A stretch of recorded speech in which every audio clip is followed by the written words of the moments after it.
on these three, and then I'll ask you to do your deputation. Okay, thank you. So, who is going to do the... You are, Pam. Thank you. Thank you, Chair. So a number of proposals relating to parking restrictions are put forward throughout the year via traffic regulation orders in response to concerns about road safety or traffic management or to accommodate an identified need. These are received from residents, councillors, emergency services and public services, for example. When objections are received to the Council's proposals, a report to the Cabinet member is required for a decision to be made at a public meeting. During the statutory 21-day public consultation on proposals under the TRO 96B of 2018, objections were received to 3 of the proposals. These relate to Chaucer Avenue in Paulsgrove, 3rd Avenue in Cosham, and Netley Road in Southsea. Full details are contained within the report, but to summarise, the report carries the following recommendation. Firstly, looking at Netley Road in Southsea, it is recommended that the proposed 5-metre KC zone residence parking bay is not installed in place of double yellow lines outside numbers 1 to 2 Netley Road. The proposal was put forward after a 3-metre gap of unrestricted parking was corrected and removed after resurfacing. However, replacing a parking space has not had resident support, and therefore the recommendation is to leave the current layout as it currently is. With regards to 3rd Avenue Cosham, the recommendation to install double yellow lines on the east side only outside number 18 instead of on both sides is made following the response to the formal consultation, 2 objections and 2 in favour. This will improve access at the northern dead end whilst being mindful of parking difficulties. Lastly, looking at Chaucer Avenue in Paulsgrove, the recommendation is to approve the proposal to move on-street parking from the south side to the north side, opposite the driveways, and to apply white line markings in front of the steps for clear access. Over the last few years, more driveways have been installed on the south side of Chaucer Avenue, reducing the on-street parking capacity significantly. Due to the grass verge and gradient, properties on the north side are unable to convert their gardens to driveways. These properties, along with those on the south side without driveways, rely on on-street parking.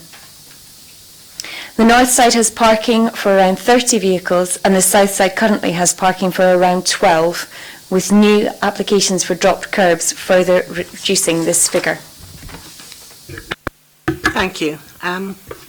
Is it Juanita or it is Juanita? Would you like to do your deputation now? Thank you. I'm speaking today to strongly object to the proposed changes in Chaucer Avenue. I speak not only as a resident but also as a person who has over 10 years extensive experience in working in traffic and transportation, in parking, disabled parking, vehicle crossovers and highways management. The report for these proposals lists a number of advantages, but in reality there is only one, in that it will provide a few additional parking spaces. The other items listed can clearly only be described as filler to make it look like there is more advantages than there actually are. The report states an advantage of an unobstructed view for vehicles exiting their driveways. This is not currently a problem for us residents with driveways, and I'm sure that you will find that road safety accident data will confirm this has never been an issue. The report also states that residents have to currently negotiate passage between parked vehicles either side of drop curbs and are unable to start turning until the vehicles are cleared. Vehicles currently have a straight run down the road from one end to the other and only need to negotiate passage if pulling in to give way to other vehicles. How is that different than giving way in any other residential road? By moving the parking to the north side of the road, there will be no passing points in the street as there are now, which will result in people having to reverse all the way back to the end of the street round a blind corner to let cars through. A very dangerous action when you look at how many cars use Wordsworth and Browning avenues and the speed at which they travel. The report states that vehicles will be able to pass by driving up onto the vehicle crossovers. This is a great example of how this proposal has been poorly surveyed, as you will find that there is insufficient width present for a parked vehicle on the north side, a vehicle travelling down the carriageway, and a vehicle pulled up onto a vehicle crossover. And the disadvantages, well, the report does list these, but these have been clearly muted, and again I suspect to gravitate towards pressure for this proposal to be approved. The report states that residents have concerns about requiring more or tight manoeuvres to access their driveways. In our case especially, we would hit the wall and lamp column to the side of our property or each other's car or van to be able to get in or out. Our neighbour opposite has a very large work van, which in no doubt would make it even more impossible to park. Prior to the double lines being installed, vehicles would park opposite our drive and prevent us from getting in and out. This is one of the reasons that I requested the double lines in the first place in conjunction with the safety issues it was causing. It is obvious that prior to making this proposal that no consideration has been given to this. I stated in my objection I would be more than happy for someone to come out to me and witness how it would be if vehicles parked opposite our driveway, but no one has done this. Why is that? Do you not believe me, or do you just not care? As you didn't want to come out and see for yourselves, I've taken the liberty of bringing photographs with me today so you can see that at the angle it would take me to get in and out of my driveway, I would not be able to do so if a car was parked opposite the drive. I also mention at this point that I was present when Councillor Hooper and Highways Engineer Harvey Cable visited the street in the summer, and during this visit Harvey Cable categorically stated that parking would not be able to take place on the north side of the road due to insufficient width for accessing driveways. I ask you, why then has this proposal even been allowed to get this far? I'd also like to draw your attention to the terms and conditions for applying for a vehicle crossover in Portsmouth. It clearly states on the application, under the section explaining where applications will automatically be refused, other contentious situations are those where the driver is obliged to execute several manoeuvres to either access or exit his or her off-street parking space. By agreeing to this proposal, you will be forcing residents of driveways to breach the terms and conditions of their applications. My further issue is with the gradient of the verge, which is particularly steep in places, with the steepest part being opposite my driveway. This is a safety issue for anyone needing to alight onto it, especially the young, the old and those with disabilities. It's not possible to open the door very wide to get out without parking further out into the road, thus further reducing the available parking width even more. Although the verge can get very slippery and wet in icy weather, not to mention the mud that will result from the increased footfall, and it would be a real risk to people's safety. I'd like to know why creating some extra parking spaces takes precedence over people's safety. I'd like to point out that in your report you state that there are 14 submissions in support and 12 in objection to the proposals. However, I'd like to bring to your attention submissions G, M and N. Item G states that the proposal was supported but with reservations about the gradient of the grass verge, so really this is not in full support of the proposal. Item M does not mention specifically that the proposal was supported and states that this is not the solution. Item N also mentions concerns about the grass verge, so again is not fully in support of the proposal.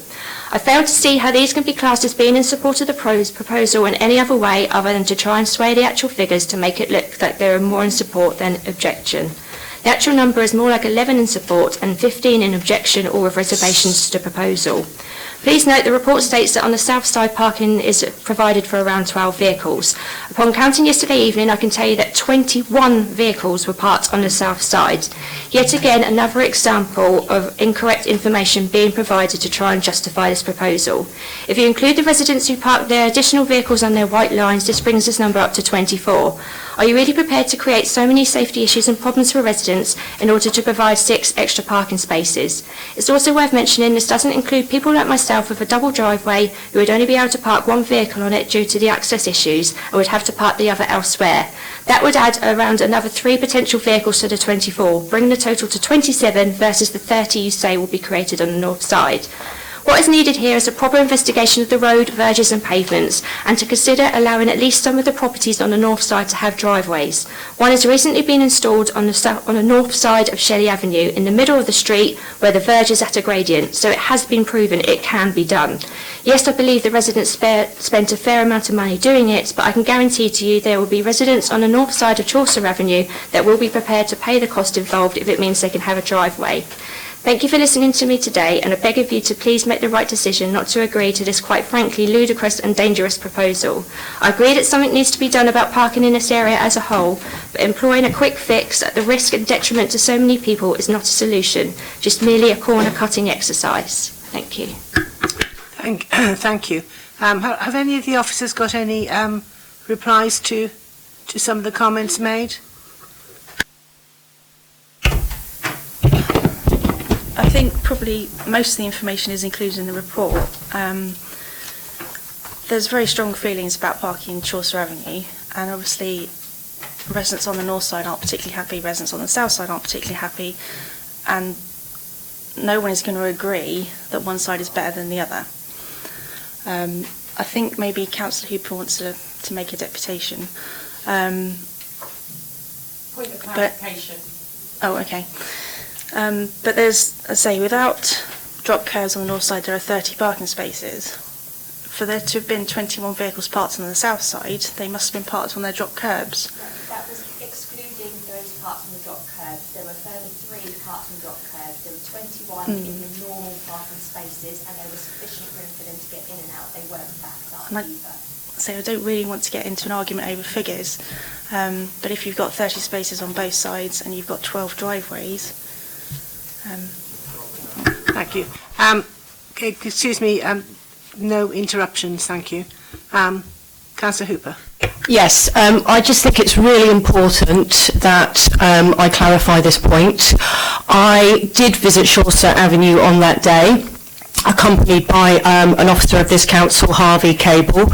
I witnessed everything that was obviously said, and at no point did Mr. Cable say that parking on the north side of the street was basically unsuitable for parking. That is not true. Excuse me, we won't have any arguments, thank you. Excuse me. You've made your deputation, and that is the end, sorry. Have you finished, Councillor Hooper? Well, I could say something now, what you said to us, but I don't want to get into that tit and... Now, Are you happy? If you're having an argument, could you go No, outside it's not an and have argument. it, because this is not the place for it to happen. I agree. It should be Well, professional. thank you. And it is professional, okay, because you've said Right. something about... I've made a decision, will you please leave the room? Thank you, both of you.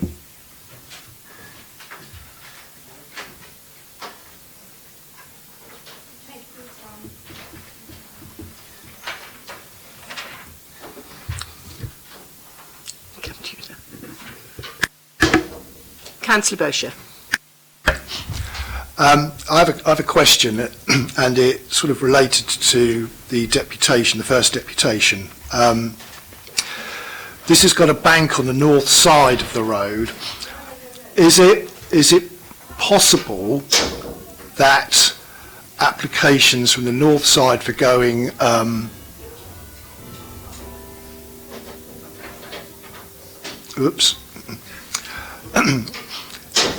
is it possible for all residents on the north side to actually apply for hard standings and vehicle crossovers? I think it's something I know the answer to anyway, but I just wanted to clarify that point because it was asked in the deputation.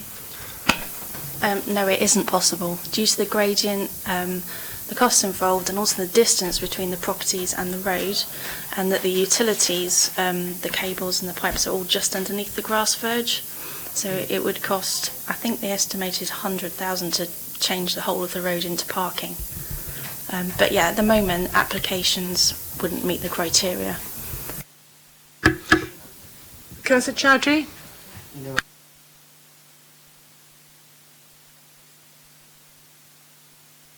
I just go for the recommendation. I cannot able to comment on it. Can I ask, I got one or two questions.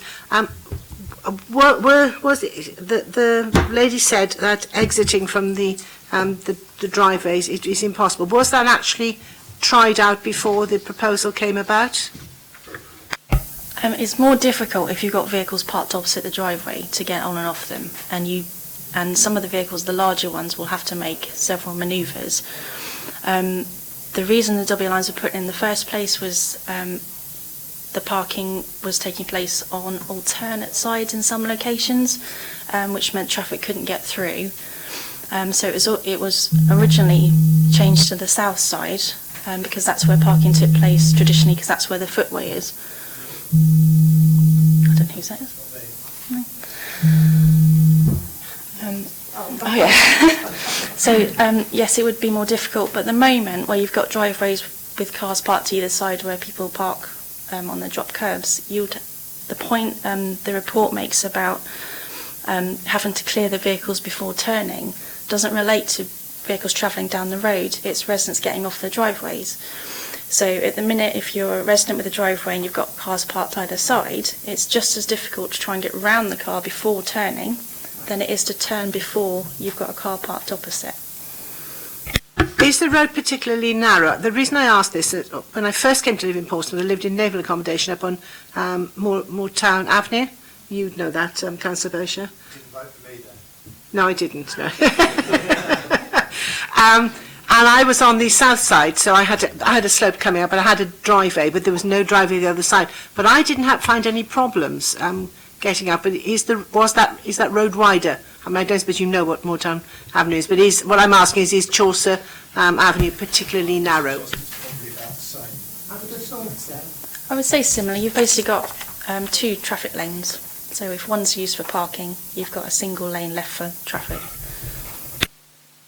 If you're taking Moortown Avenue in my ward as an example, for the benefit of the people here, it's a naval estate, and it's very much like Chaucer Avenue in the fact that the properties on the north side have a large bank and steps up to the properties. There's no means, I think there's one property at each end where the road sort of runs up has got a driveway, but the north side hasn't. The south side being flatter, they do have off-road parking available to them. And in fact, there are no double yellow lines at all in Moortown Avenue, and what's happened, generally speaking, is that vehicles have always tended to park on the north side of the road by default, something that's historically happened. So what's being proposed here for Chaucer Avenue is very similar to what already exists in a road in my ward. Thank you, that's what I thought. I realise I'm sort of going off the point, but it's happened to be a road I know and I've used, and I lived there for quite a while, so coming out of the driveway, and was coming up a slope as well, so, and they were always parked, as suppose you said, cars parked on the northern side, so it sounds very similar. So I would have thought, I mean, you could have care, obviously, reversing out, or whichever way you come out of a driveway, but I would have thought it was okay. Can I question the number of vehicles, because did you say there's parking spaces for 30 cars on the north side and 12 on the south side? So that means that if you left it as it is, there would be 18 less parking spaces. Okay, so anything to say? You know me, Lynn. I think what this sort of demonstrates is a problem with the what we call the crossover points, or what people do, put off-road parking in effectively, and the COLAS criteria was referred to. Now, I chair the Transport and Environment and Community Safety Scrutiny Panel, and we've actually been looking at this particular issue because COLAS have a prescribed set of rules that they actually look at, and they look at properties in isolation. Can it accommodate off-street parking? If it can, and we can put in a drop curb, then they actually do that. I think that is fundamentally wrong because it doesn't take into consideration the wider impact that it's going to have on a neighbourhood. And I think this is a classic example of what we were actually talking about in our committee meeting the other day, where people have put in off-street parking, which is entirely up to them, but it's had a wider impact in the fact that where you've got double yellow lines on one side of the road and people are putting in entrance signs across theirs, it's literally crippling the parking in the particular area. And there is one of these written views that sort of jumped out at me, and I just read it. It says, "We paid for the drop curb and the white line. If you put double yellow lines on the north side, we would lose our second parking space."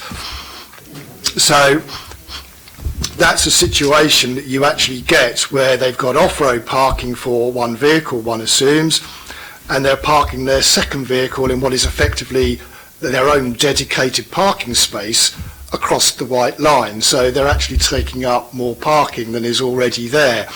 Now that's the impact issue that you have with regards to this isolated way of actually doing things. We are recommending through our committee that it's rewritten. It doesn't help this situation, but that's the situation that you actually get. People are taking away parking from others by parking across their white line across their entrance and creating themselves a dedicated parking space on the street. Well, the answer, of course, is, well, not the answer, but the cause is there are far too many vehicles with a number of parking spaces available in the city.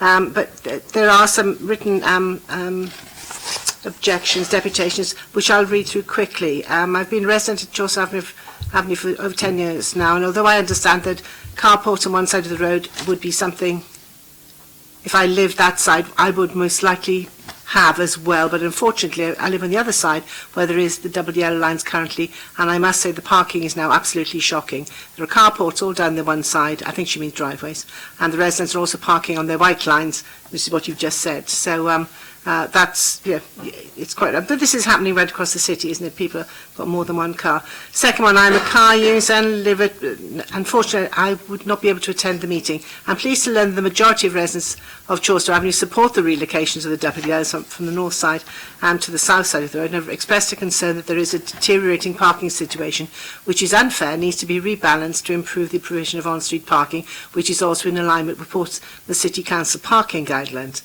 We aim to deliver a high-quality parking service to all road users in a fair and consistent manner. Historically, with parking only possible on one side of the road, insufficient space has been an ongoing issue for many years, which has built with the increased use of private car van ownership, and there has to be a degree of compromise and consideration from all residents as to how the burden of the parking problem can be resolved in a balanced manner that is fair to all. The advantages of moving the double yellow lines outweigh the disadvantages, and as also stated, the proposal to move parking to the north side of the Chaucer Avenue will improve the provision of on-street parking. I'd like to just add one thing personally, and I've said this to many people. When somebody invents an elastic road, we can actually park as many cars as we want within reason. But until then, there's only, for most houses, there's only one parking space outside each house. So when people have multiple cars, it creates a parking problem. We haven't got a solution. I don't think your scrutiny panel had a solution, did they, Councillor Bosher? We haven't come to our conclusions yet, Councillor Stagg. Right. I have to say it is a tough one. Yeah, it is, yeah. I've made my views known. We ought to Yes. pedestrianise Portsea Island, and that will solve the problem. But I don't think that's going to get the... No, I don't think so either. I think, is that the only one that's written here? I think so. Right. I think that's all, isn't it, Joe? Or have I missed one? There's also one from 3rd Avenue, but that's been circulated to the three of you to read as well. Yes. I have to say, I appreciate the problem. I realise there is a physical problem. The only answer is, I think, to have fewer cars. And telling the residents that is not going to go down very well. And I appreciate that some families need more than one car. If one person is working there and one person is working there and there's not a bus service to provide it, there is no easy answer. But we can't create parking spaces where there is no room. We haven't got enough room for houses, let alone for parking spaces for additional cars. So I am tempted. The only thing I will ask is there any possibility, I don't know how much it would cost, of hardening the verge? Because I think on that north side, getting out of the car, and it can be muddy in winter, is there any possibility? I don't know how much it would cost, as I say. Straight up. Yes, I know. But that's not taking away the whole thing. I'm just thinking of just hardening. I'm just thinking of just hardening an edge that people do come out onto. Councillor Stagg, sorry, I can check. I don't know now, don't have the information now, but there is a verge hardening programme for Paulsgrave that includes some other roads around there. Okay, so I can see if thank it's you. included. But otherwise, I'm tempted. Sorry, I just come back on what Nikki said. There is a verge hardening programme for some roads where you've effectively got what I would call flat verges to the road. But as I understand it, to verge harden this one road would literally swallow the entire budget for every other road in Paulsgrave and other areas, and Pam's nodding at me that you would do that. So you could do this one road, but the other, and I think there were 20 or 30 other roads that were being looked at, would end up going by the wayside. Yes. Sorry, Councillor Bush is quite correct. A lot of work was done in terms of prioritising roads which could be verge hardens, and obviously we've done a lot of work identifying a programme for that within the cost envelope that we have.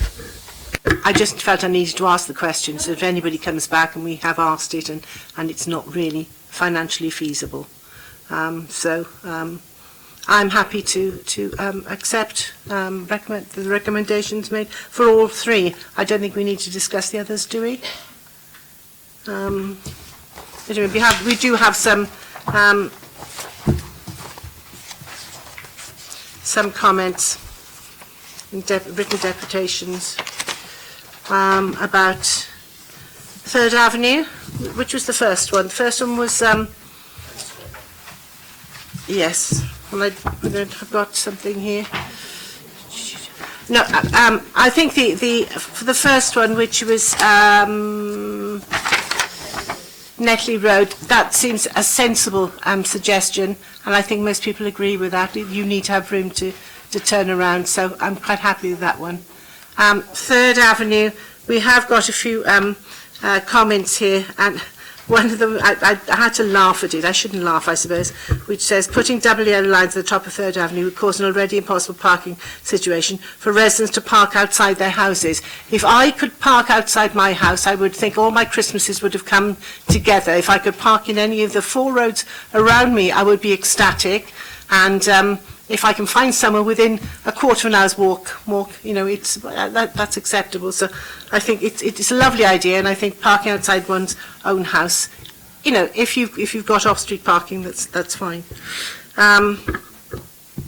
Where is the written one? No, sorry, I apologise. I've got so many bits of paper here.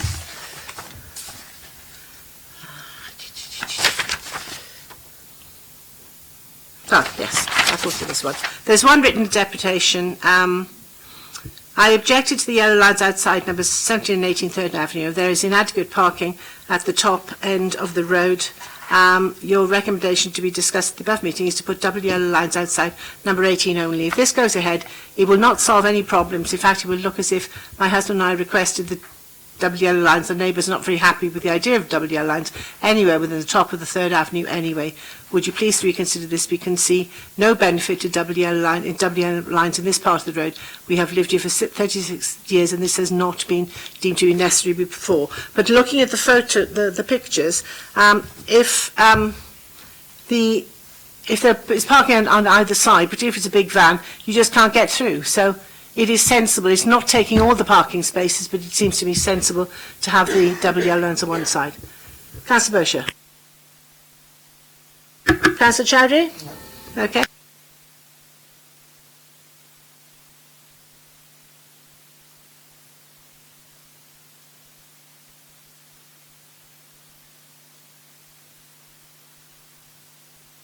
I am approving the moving of the double yellow lines. I appreciate it's going to cause problems for some people, but even if it's left as it is, it's going to cause problems. There are simply too many vehicles, and if you leave it in the present side, you'll have even less parking because you'll be 18 parking spaces short.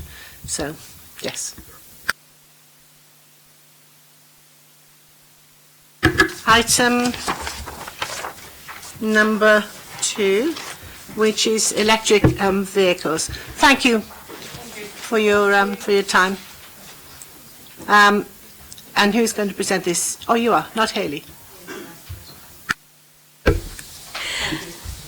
Thank you. This report is about electric vehicle on-street charging points. I should note that there's a late addition to the legal comments, which is that the authority's PFI team should be consulted on the effect of the scheme. The PFI contract sets out the procedures to be followed when such changes are made to the project network. So the purpose of the report is to consider the public responses to the proposed electric vehicle parking bays in 41 locations across 33 roads. Portsmouth City Council was successful in receiving government funding towards 75% of the costs for the installation and infrastructure for charge points, specifically for residential areas, so residents can charge their vehicles at home overnight. The grant that was awarded must be spent by the 31st of March 2019, this year, so these timescales do not allow for new locations to be considered in this funding round. Charge points not delivered through this phase will be added to phase 2 of the project, for which further funding will need to be sought. The technical solution being taken forward, which best meets the needs of the city, is lamp column charge points, which see the charge point retrofitted directly into the lamp column, where it is located next to the curb. Where the lamp column is at the back of the pavement, a slimline bollard will be installed at the front of the pavement. The locations proposed are based on requests from residents who already own an electric vehicle, or they require the charging infrastructure to be in place to enable them to convert to an electric vehicle. In August 2018, letters were delivered to all residents in 37 roads where residents had previously expressed an interest, asking residents interested to register confirmation with Ubertricity. Following further site surveys and investigations, the proposed list of sites for designated electrical vehicle parking bays was finalised, ready for consultation via a traffic regulation order in December 2018. A letter drop coincided with this consultation, which was distributed to all residents in roads with proposed charge points, those roads with requesting residents but the charge point was located in a neighbouring road, and to those roads where a charge point was previously requested but is no longer being taken forward at this stage. The traffic regulation order consultation was advertised for a period of 26 days from the 11th of December to the 6th of January 2019. That allowed an additional 5 days due to the time of year. In addition to these sites, 2 further charge points are proposed outside 60 Glencoe Road and 57 Warren Avenue. These were not included in the TRO consultation as there is no requirement for an electric vehicle parking bay due to the requesting resident having a disabled parking bay outside of their property already. A total of 42 objections were received to the formal TRO consultation across 16 roads, and 3 responses in support of the proposals were received. The recommendations of the report are that TRO 120/2018 is taken forward with the following exceptions. The first one is outside 50 Laburnum Grove, the second is outside 30 Priory Crescent, and the third is outside 80 St Ronan's Road. The reasons for the recommendations are set out fully in section 5, but in summary, Portsmouth is subject to a ministerial directive to deliver a citywide air quality local plan to bring forward compliance for nitrogen dioxide emissions in the shortest possible timescale. A targeted feasibility study identified a combination of measures which would bring forward compliance, one of which was the rollout of electric vehicle charging points. With regards to 50 Laburnum Grove, an application for a dropped curb has been received for this address, and therefore the installation of an electric vehicle charging bay in this location would prevent the application. With regards to 30 Priory Crescent, an application for a disabled parking bay has been received for this address, and an electric vehicle charging bay in this location would again prevent this application. And then looking to 80 Ronan's Road, the requesting resident in this road has notified us that they no longer wish a charge point as they are able to charge their vehicle at work. Thank you. Now, would the people giving deputations on this come?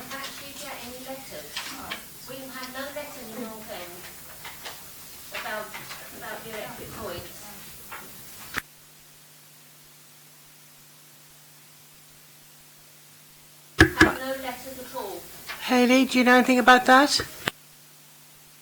Letters were sent out in August if they were one of the original requesting roads. That included Shadwell Road, but not Oriel Road. And in December, both of those roads were included in the mail out. My neighbour had a letter 2 weeks ago and he has actually responded. He's at work at the moment and can't come. We have not had any letters about the bollards. None at all. Were the letters sent to every household in Shadwell Road? Yes, in the latest letter drop in December, there was a different letter if it was going outside your property, and that every resident in the road was written to. We've never had a Were they? All right. Hang on a minute, please. Thank you. Were they posted or were they? They were hand delivered. Hand delivered. Well, maybe that needs to be looked into.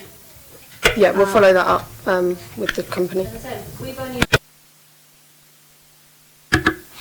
Okay, well, Hayley will look into that, and apologies. I mean, something has obviously gone wrong, because if it's the odd one, you know, you may think we'll just, but if it's quite a few, that's a little bit concerning. But how many people are making deputations today?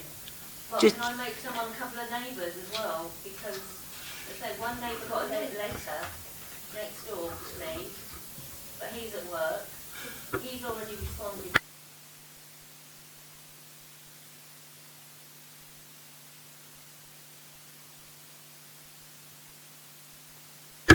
And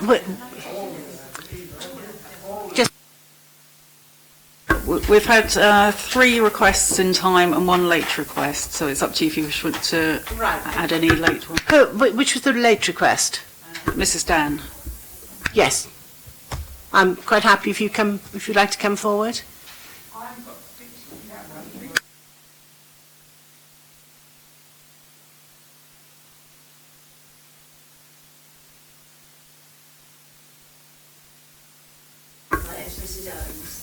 Yeah, there are written deputations as well, including Councillor Mason and Mrs. Owens as well, is circulated to you. So the councillors have got those.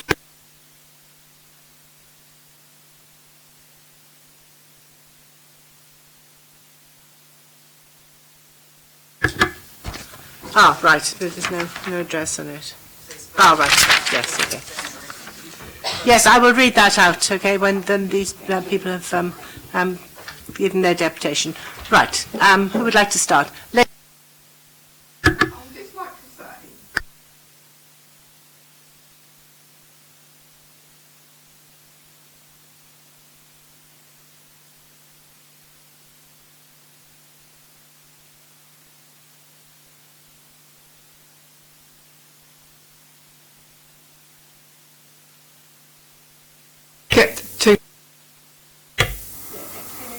Can you leave your microphone on? Sorry. So they said there was no point in them going along the road, parking there, have it charge up for 2 hours, to then come back to try and find somewhere to park, because we're a one-way road, Oil Road. So is this your deputation? Yes. Yeah, okay, thanks. So he'd have to come all the way round to try and find somewhere to park. They said they'd rather just plug it in their own house. The chappie's got his own little bit of rubber that he puts on the pavement to stop anyone falling over, and he can't see why he can't carry on like that. Is that it? Yeah, Because I mean, I'm why, sure Hayley will come back to you, I'm sure, on that. why can't they be put in? Well, Hayley will answer that if you finish your deputation. Yeah, okay. Thank you. And Eric, I have no idea what your surname is, Eric. I know Eric from dog walking, you see, Eric and Misty the dog, but I have no idea what his surname is. Yes, I live at 74 Kensington Road, and my sort of the location of it is the part I don't like. It's right outside my house, and I suggested round the corner in Heathcote Road, and I'm told the lamppost isn't suitable, and I wanted more information than that. Why isn't it suitable? Is it not a consideration that where that lamppost is in Heathcote Road, there would be no need to dig up the pavement? The lamppost is curbside. Couldn't it be a consideration to look at the wiring and see maybe it'd be cheaper to improve the wiring to take the electric vehicle charging point? Is that your deputation? Have you got anything more to say? Well, there's other things. The original deputation went on a bit because it was a bit of a rush doing it. The first I knew of this was before Christmas when I saw a sign on the lamppost. And a week later I received a letter. But my neighbours never received any letters, just me. And I think the letter should have come first, personally. If you post a letter at Christmas, you know that it's going to be delayed because of the postage. Could they have not been hand delivered? Well, if you finish your deputation first, and then Hayley can answer all your queries. Have you got anything more to say? Yeah, as I emphasised originally, Kensington Road is a through road. It's becoming a rat run at school times. Work, when people finish work, and people are also allowed to cycle on the pavements. And this thing going on is going to be more restrictions. And when you say cycle on the pavements, I think the school children take it as a racetrack opportunity. But I would like to know, the survey was carried out. Who carried the survey out? The person who carried it out, I presume, was a qualified electrician with some sort of recognised certificate. Because where I worked, you had to have these sort of things. Our works was in a boiler house situation where every day you hit these sort of snags where things had to be solved. And I'd just like more information on the survey and why this lamppost isn't suitable. Right, thank you. Is that it? Well, that's it, Okay. basically, yes. Can before coming back to both of you councillors, can I ask where? There's Mr Martin and Mr Timoney as well to speak. Oh, right. Well, I did ask for people to come forward. Oh, sorry. Mr Martin, Mr Timoney. Right. I thought we were one at a time.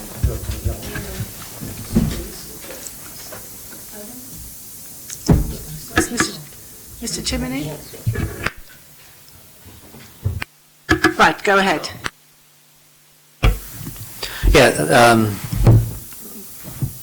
My name's Colin Martin, a local driving instructor and chairman of the Southern Driving Instructors Association, currently living on Victoria Road.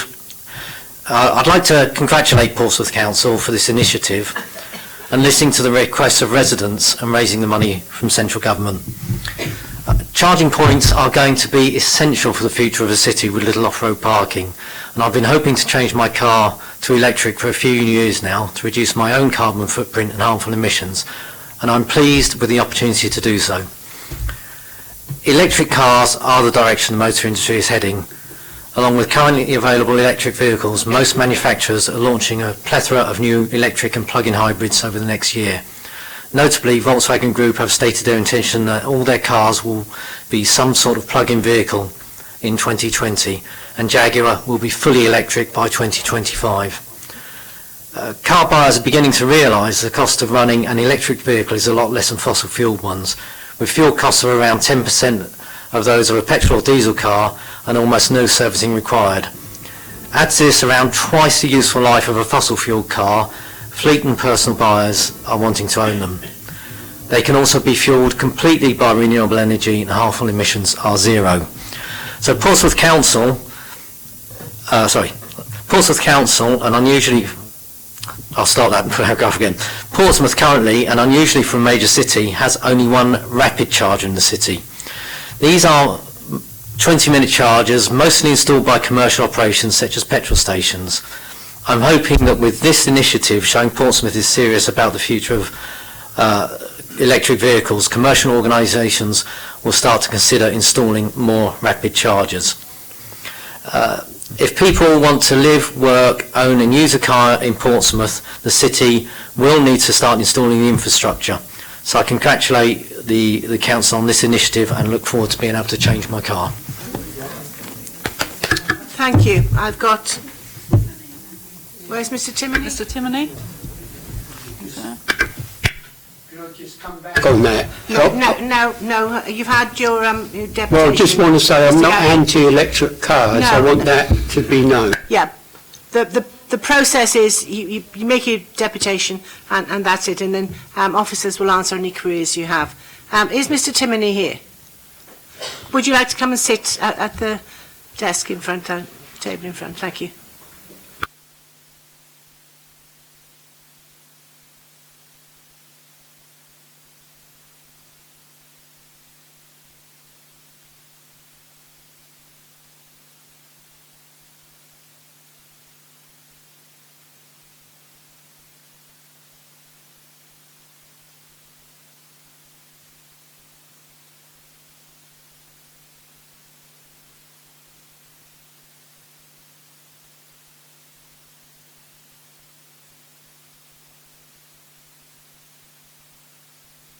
Would you use your microphone? Yes, thank you.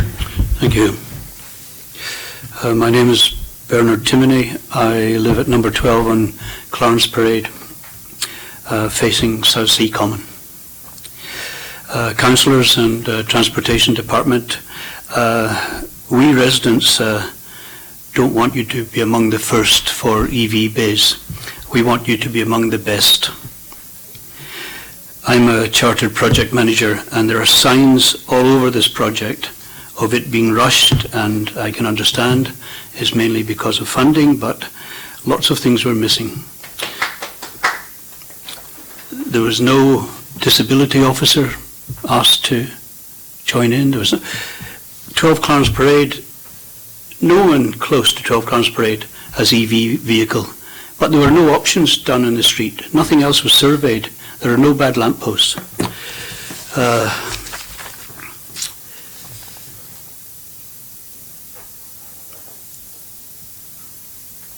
I think there's a solution here. I'll come to the solution. If there had been time before this operational deadline of 31st of March for a follow-up consultation for the improved locations identified in the objections, then, as there absolutely should have been, then I have no doubt that your decision makers would already have acted on 12 Clarence Parade and moved it to a much improved location. And we can't be under this pressure just because the project is tight of time for funding. And those councillors who participated in meetings up to now and ignored all valid points about 12 Clarence Parade, which came to 30% of all the objections, nearly 30% of all objections, then really it's like being involved in a consultation sham. And today I don't want any of you to be involved in a deputation sham. The scheme should be for terraced houses with no off-street parking. This strip of Clarence Parade, we all have off-street parking. It goes into the street behind. The terraced houses should be addressed first because they have the tightest parking problem, and they should be. And just about everyone in Clarence Parade in this strip has off-street parking, and if they don't have, my next door neighbour has 4 garages that he lets out.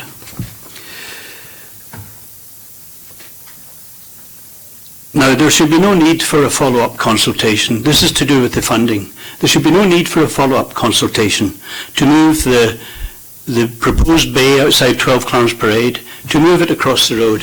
If you look at the first photograph, please, councillors, you can see that this is every day, and across the road is not used, and it would be, and all the way along, there's another 2 bays in Clarence Parade, and they're on the common side. There's 1 bay on South Parade, and it's on the common side. And we asked for consistency here, because I'll show you why it's safer and better. So there were 12 objections, almost 30%, no support. The improved placements mentioned were not even addressed. It was just they were mentioned, across the road, but it wasn't addressed.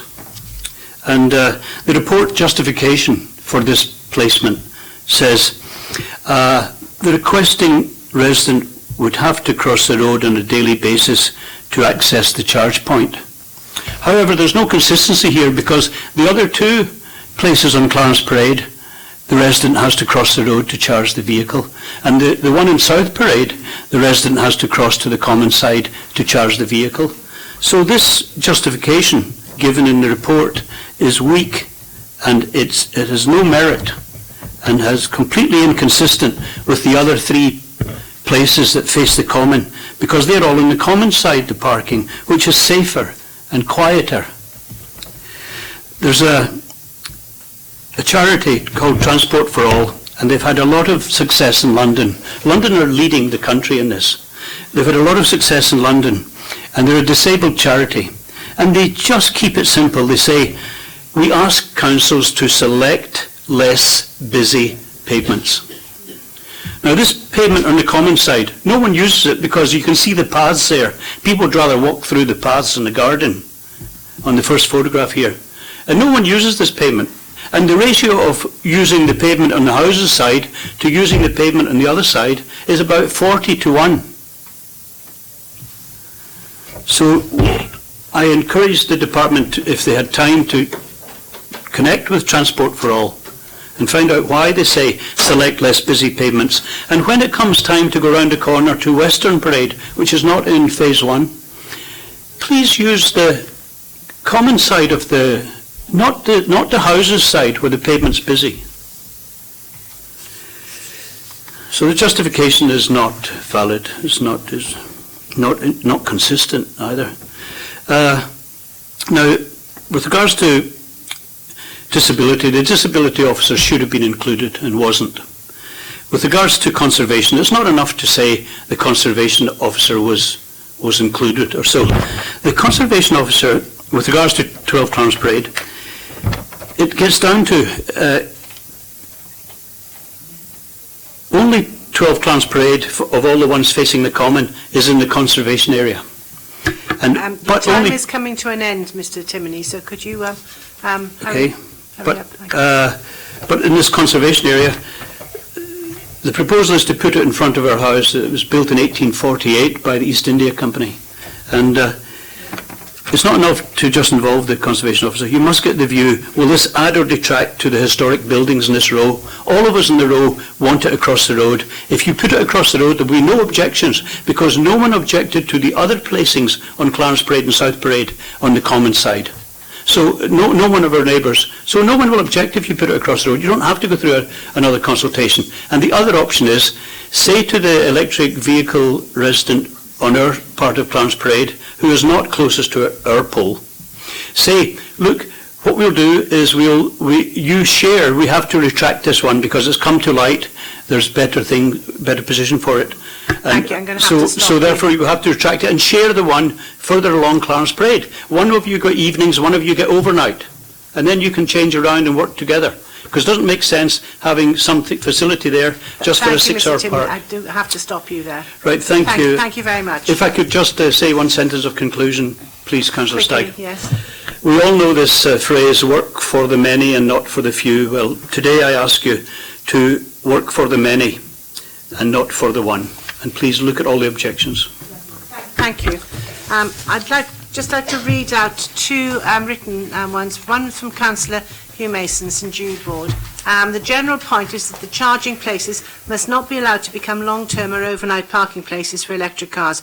It should therefore become a parking offence to park a car at a point except when actually charging. If it is fully charged, it should be committing an offence the same as parking a petrol or diesel car there. And the specific point concerns the charging point proposed for the north-east side of Clarence Parade. I've been approached by two partially sighted people who live in the vicinity, arguing that the smart cables, or indeed any other cable which linked the car to the charging point, unless spring-loaded to restrict its length, could become a serious trip hazard. Unless there is good reason for keeping the point on the built-up side of the road, it would surely make sense for the post to be sited on the common side of the road.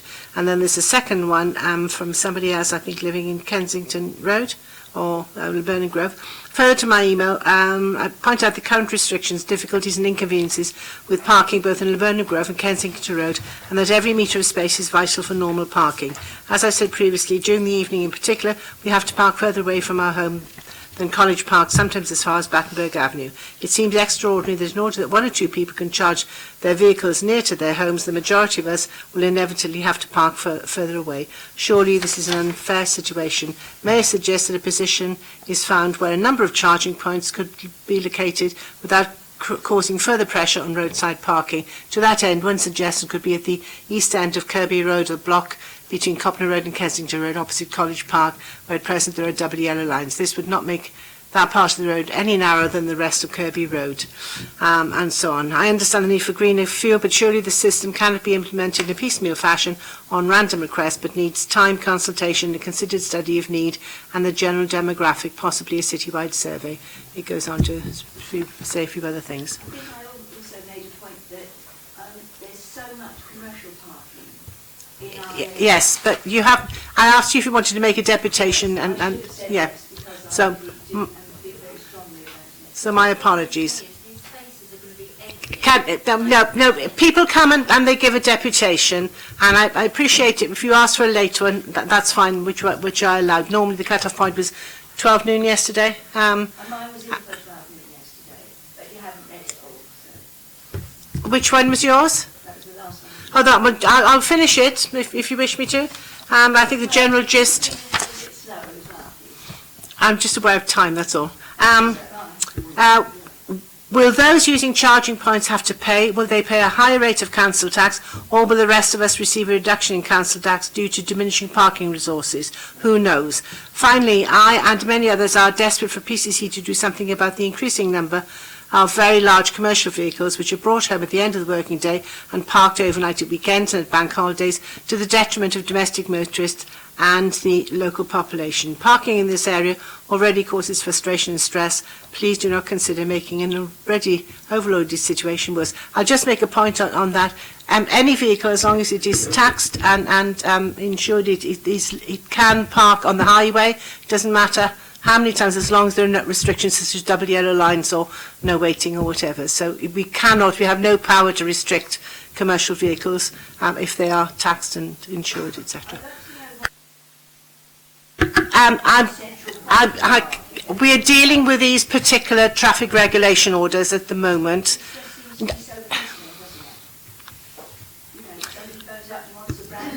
I've already explained once, you can make a deputation, which you chose not to do. I've read your deputation out. That is it. It is now up to the officers and councillors to ask any questions, make any comments, answer any questions that have been raised in the deputations. And that's the way it's run, okay? It's not me being nasty. I could be, mind you. Okay, thank you.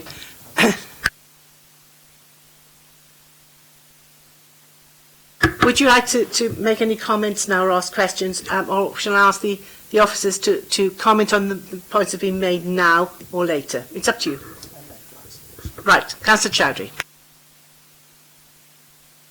Thank you. I'd like to ask a question to the officer, if you could. Do you have enough time for deadline to reobtain the consultation? Number one. Number two, regards to the seafront, there is enough stability or any other problem to make the position to the common. In terms of timescale, the funding we have needs to be spent by 31st of March. If we were to move a location, such as the one on Southsea Seafront, we would need to do electrical surveys of the lamp column because they haven't been undertaken, and we would need to do another traffic regulation order. So I do not believe there would be time to do that before the 31st of March, no. So there is not enough time for both, for consultation or change the location. It is correct? Yes, to pick a new location, we would need to do electrical surveys of the lamp column and other investigations, and we would then need to do a traffic regulation order. So no, there's not enough time before the 31st of March to complete all the works for a new location. That would need another TRO, a 21-day consultation? Yes. Right. Consultation take 21 days. It's 21 days, and we got 31st of March for deadline. Is it? Well, you've got to do the electrical survey work, do the consultation, collate the... You've got to do the electrical survey work, do the consultation, collate it all, and then bring it back here for a decision. So effectively, it's not just 21 days. And also, what's it called when we go into PERDA? PERDA comes in the end of March, isn't it? That's the 26th of March. And can I just add, the charge points need to be operational by the 31st of March. So, yeah. Councillor Bosher. Thank you very much, Councillor Stagg. First off, can I give my thanks to Hayley and her team, because this sort of started when I was the Cabinet member, and I know that Just after the elections, I actually gave a big speech and a presentation to an electric vehicle summit in London for my sins. And quite clearly the eyes of a lot of suppliers and other cities were very much on Portsmouth with regards to what we were doing and how we were actually approaching it. And I know that certainly Hayley, and I'm sure there might have been others, but primarily Hayley, who I've had dealings with, was working very, very hard on this. But, and there is always a but, it strikes me that we've gone with several roads here and taken out 3, which for whatever reasons we didn't go forward. From what I picked up, unless I've completely missed it, we've got 3 roads that are contentious. We have Shadwell Road and Oriel Road, which I think some of the residents were making comments to, and Mr. Timoney's comments with regards to Clarence Parade. Now, and it's a sort of a convoluted question about funding, because when the original presentation came through, we were talking about funding for phase 2. Is it at all possible to take Shadwell, Oriel and the Clarence Parade ones out of the TRO, proceed with all the rest, because that's what we've already got, and look at those, and obviously there is going to be significant works, look at those 3 roads again as part of phase 2. It may mean a delay in what we're actually talking about, but I'm trying to look for a balance here that doesn't stifle the funding, because obviously if we lose the funding, it all goes. But obviously we've got some concerns here that need to be addressed, and it might well be take those 3 out and put them into phase 2, which will be a delay, and it will give the opportunity for those to come forward. There was also another point that Councillor Hugh Mason made about people using it as a dedicated parking space. Now I understand it because I was involved in the very start of this, that was not going to be the case. If you're not hooked up and charging, then you're effectively going to get a parking ticket, just like anybody that would park perhaps in a disabled parking bay and not displaying a badge, for sake of argument, on that basis. So that wouldn't be the case with that necessarily. But is it possible, as I said in the outset, to actually take these 3 roads out of this TRO so that we can proceed with the rest and actually put these into phase 2 without jeopardising the funding? Yeah, the funding, we will claim back what we spend. So if we don't spend the entire amount, we just won't claim the entire amount. There is no funding identified for phase 2 currently. Can I just ask a query that about taking it out, because I think when HC was on the agenda for TRO, and it was one of 3, it couldn't go ahead. Am I right on that? I think Michael Lawther was here saying that because you couldn't take one out. Traffic regulations are different to that. So in the same way that we've got the different recommendations for separate things, just on the TRO consultation, we will certainly take away the issues regarding the letter drop and why that wasn't received by such a significant number of residents. It is probably just worth noting that is not a statutory obligation as part of the traffic regulation order process. The statutory obligation is a notice in the news. Portsmouth take 2 additional steps to that, which is firstly putting up the on-street notices, and secondly letter drops. Right. Did you understand that at the back, that it is not an obligation, not a statutory obligation to send out letters? I think out of just courtesy.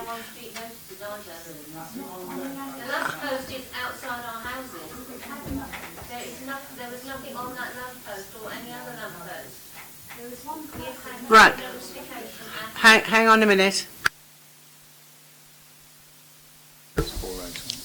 Well, we will have to go back and check that, but the on-street notices are generally undertaken and put out on street by our own officers and our civil enforcement officers. So we certainly can go and check that. There are occasions where they do go missing, yes, but again, the statutory obligation is to put the notice in the news. Can I ask a few questions?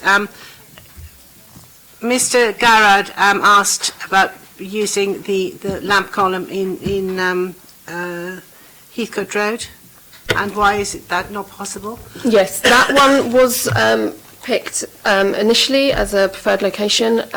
The lamp column underwent an electrical survey which identified it wasn't suitable. Without getting too technical, it was to do with earthing issues, and it wasn't safe to take a charge point to charge to power a charge point. The next thing is, were qualified engineers used to do these surveys? Yes, the surveys were undertaken by our supplier, Ubitricity, and they contracted that out to proper qualified electrical engineers. Right, next one is Councillor Mason was worried about the length of the cable and people could trip over it. Now, my understanding is that it's either the lamp column or a bollard close to the edge of the curb, and that's what gets plugged into. So the cable would only go from there to the car. So unless you were trying to walk between that lamp column and the edge of the pavement, which most people, unless they're a child, wouldn't want to do. I mean, a child would, but I can't see anybody who's got disability problems of any kind would do that. Am I right or am I wrong? No, that's correct.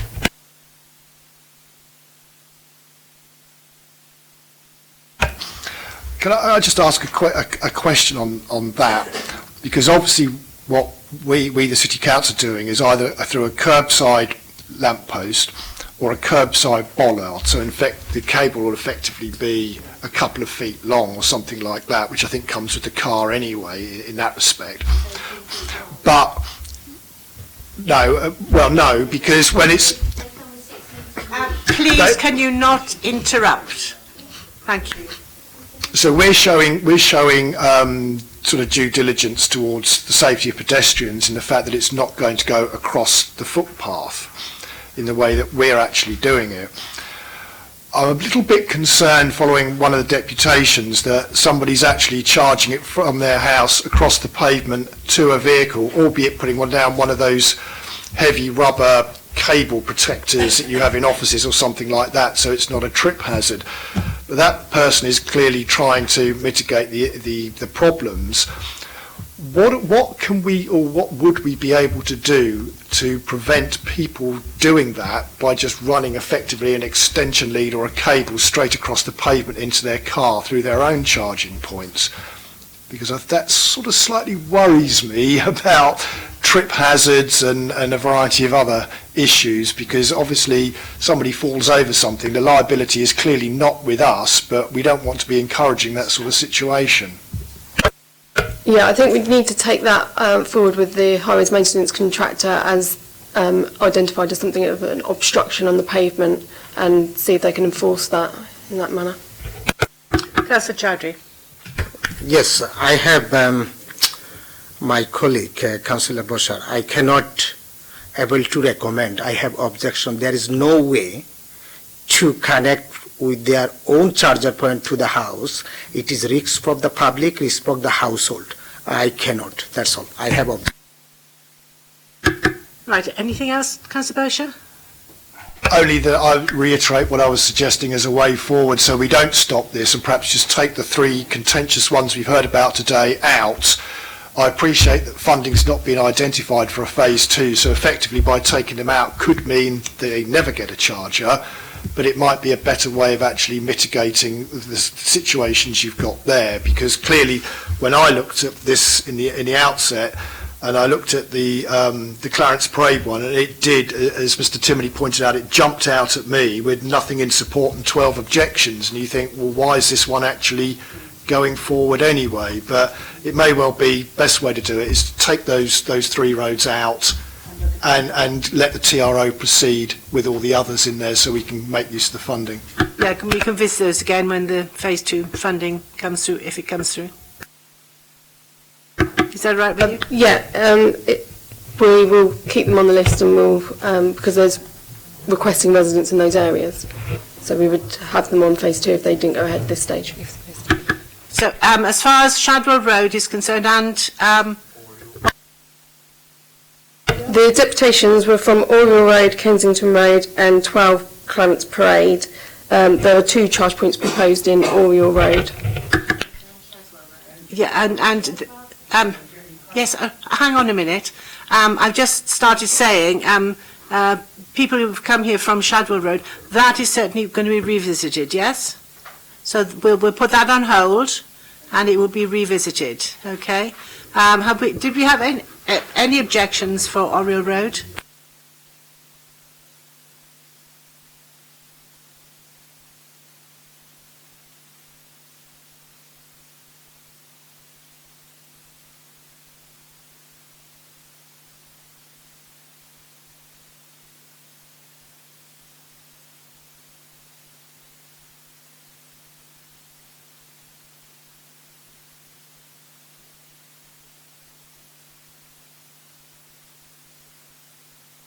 Do we know what the reasons were for those? Well, they must be here somewhere. I've read so many of them, I think I've lost track. Well, that was number...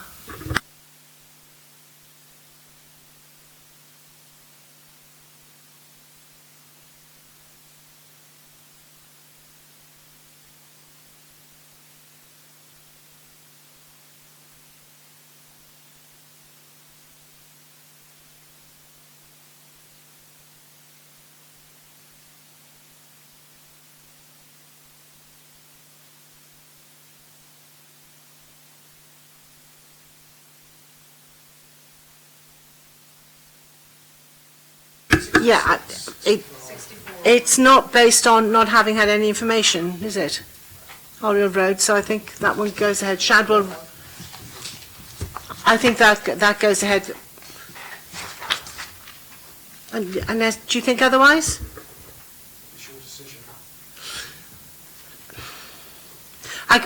The reason I say Shadwell Road, because if you say you didn't get the letters, the information, and that needs to be investigated, and I think with Grand Parade, Clarence Parade, I think it would be sensible to look at doing the other side. And what was the other one that we said? Kensington, they never got letters. I got the letter, but my neighbours never. Yeah, yes, but we just said that it's not a legal obligation to provide letters. There were notices put up on lampposts, and that's a legal obligation. Well, Shadwell Road, we've said we'll take that out, and it will be looked at again. So Shadwell Road and Clarence Parade, I think we'll take out of this one, and look at that again later on. Is that okay with you?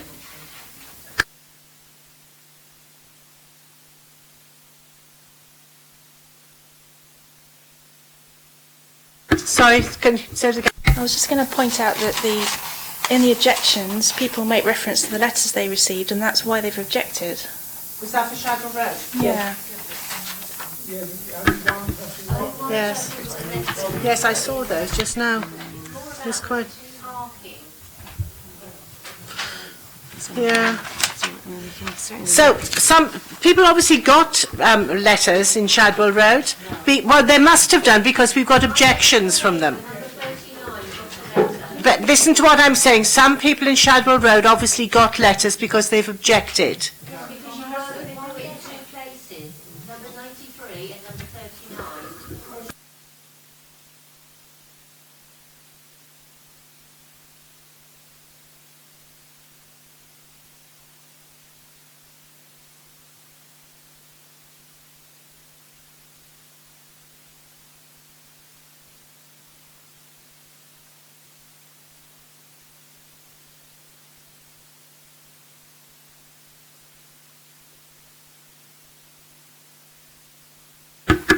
So I don't understand what you're objecting to then, because we've obviously got people in 39 and 93. This is what my neighbour printed off from...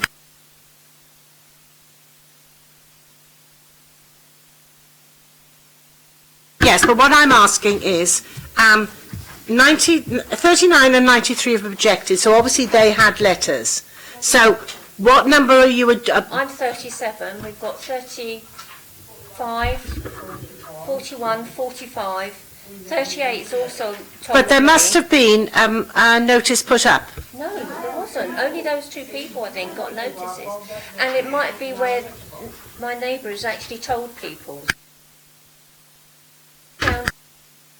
I think we'll take Shadwell Road out for now, all right, and investigate it, because it may have actually happened that no notices were put up or no letters were handed out, but it obviously is contentious, so it can come back at a later date if that is the case. I think the explanation has been given for Kensington Road, and I don't think that we can go back on that. I don't think there's a problem there. So it's just Shadwell Road and Clarence Parade. We'll take out of this TRO and come back at a later date. Okay?